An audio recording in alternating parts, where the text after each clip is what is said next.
Ouverture cet après-midi des travaux de la session d'avril de l'Assemblée nationale du Mali. Le président de l'institution par intérim a saisi l'occasion pour inviter les Maliens à l'union sacrée afin de relever les défis de la transition.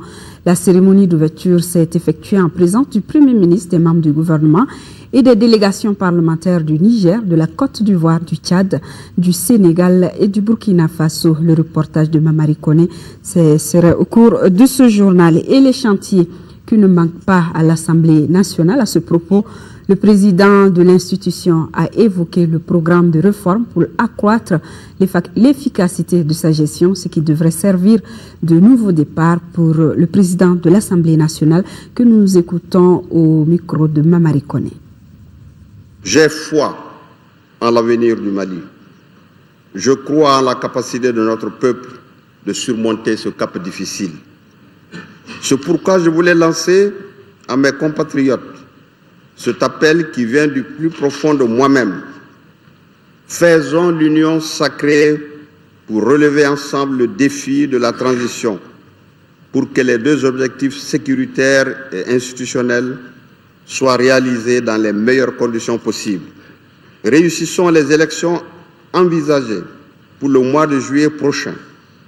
Engageons-nous pour un dialogue politique sincère en vue d'une réconciliation effective des cœurs et des esprits.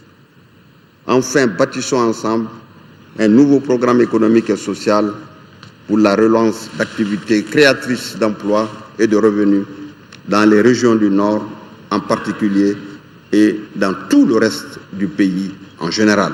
C'est à ce prix que nous pouvons nourrir et resserrer davantage les relations de paix et de fraternité, d'abord entre Maliens, ensuite entre le Mali et les pays voisins, et mériter ainsi leur confiance.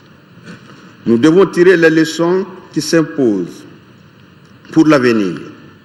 De même qu'on ne peut faire sa politique avec les moyens des autres, de même on ne saurait bâtir une nation libre et digne sans le sacrifice de ses propres enfants, sans des institutions propres adaptées à ses besoins et sans des citoyens capables de les faire fonctionner normalement.